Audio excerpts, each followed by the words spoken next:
अस्सलाम वालेकुम व्यूअर्स। आज मैं आपके साथ साग बनाने का ऐसा तरीका शेयर करूंगी जिसमें आपको साग को हाथ से काटने की मशक्क़त बिल्कुल भी नहीं करनी पड़ेगी।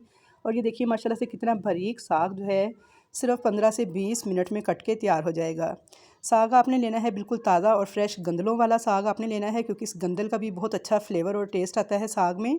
और इसके अलावा मैं आपको बताऊंगी कि परफेक्ट मज़ेदार साग पकाने के लिए पालक की, मेथी की और बाथू की क्या रेशो रखनी चाहिए कि साग बेहतरीन बन के तैयार हो।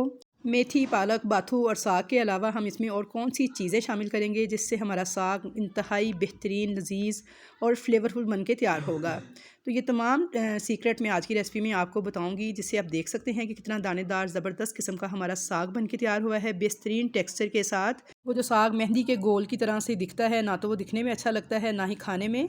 तो चलिए इसको तड़का लगाने का तरीका भी सीखेंगे। वीडियो स्टार्ट करते हैं। तो अच्छी लगे तो लाइक ज़रूर कीजिएगा। यहाँ पे देख सकते हैं आप कि तड़का लगाने के बाद मेरे साग की फ़ाइनल लुक कितनी ज़बरदस्त लग रही है।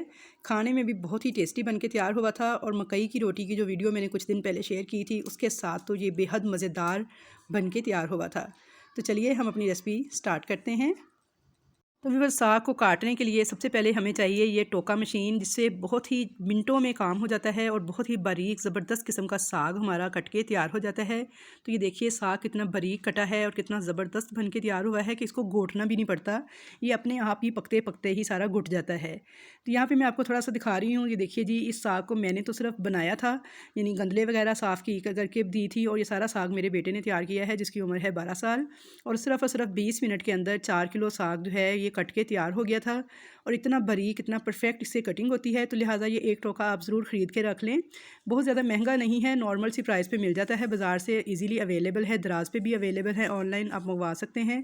कि सरसों का साग तो हर साल ही पकाना होता है। तो ये देखिए इसमें बस एक साइड से साग रखते हैं, दूसरी साइड से जैसे सिलाई मशीन को चलाते हैं इसे घुमाते जाते हैं, तो बहुत ही बेहतरीन साग जो है मिनटों में कट के तैयार हो जाता है। ऐसी कोई डेंजरस चीज़ भी नहीं है इसमें, बहुत ही आसानी के साथ देखिए कितना बारीक, कितना सारा साग जो है कट के तैयार हो चुका है।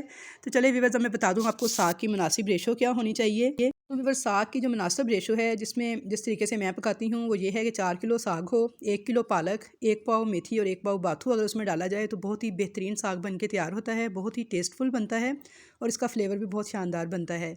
यहाँ पे मैंने गमले में से थोड़ी मिट्टी ली थी, उसके साथ मैंने जो देगचा था जिसमें मैंने साग पकाना था उसे अच्छे से लेप करके खुशक कर लिया था।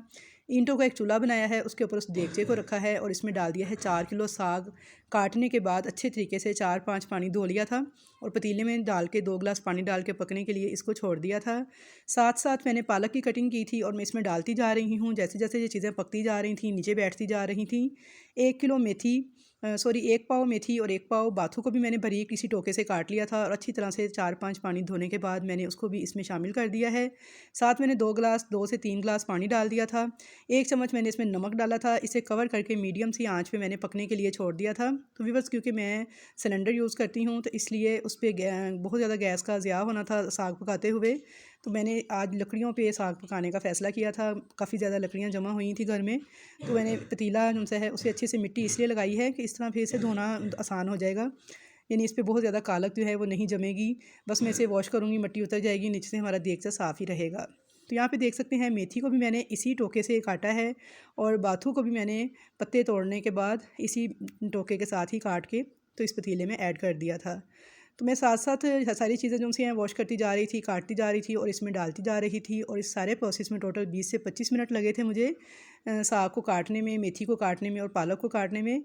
यानी ये टोका बहुत ही यूज़फुल साबित होता है, तो लाजमन एक ख़रीद कर आप रख लें, सर्दियों में बहुत ही कारआमद रहता है। मेथी वगैरह की कटिंग भी इससे बहुत ज़बरदस्त होती है। तो यहाँ पे देखिए जी, साग मेरा पक रहा था। मैंने तकरीबन इसे 2 से 3 घंटे के लिए दरमियानी सी आंच पे पकने के लिए छोड़ दिया था। आप सारी चीज़ें एक साथ भी शामिल कर सकते हैं। और अब जब तक मेरा साग पक रहा है, मैंने इसके लिए कुछ चीज़ें तैयार की थी जो कि मैंने इसमें ऐड करनी है। तो चलिए देख लेते हैं कि वो कौन सी चीज़ें हैं जो हमारे साग को मज़ीद फ्लेवरफुल और मज़ेदार बनाएंगी। तो यहाँ पे मैंने 1.5 पाव ली थी हरी मिर्चें, 2 अदरक के टिकरे लिए थे 2 इंच के, और 20 से 25 जवे लिए थे लहसुन के। इन तमाम चीज़ों को मैंने पेस्ट बना लिया था चॉपर में डाल के। साथ मैंने इसमें 1 टेबल स्पून भर के नमक डाल दिया है। अब इन तमाम चीज़ों को मैं इस पकते हुए साग में ऐड कर दूँगी।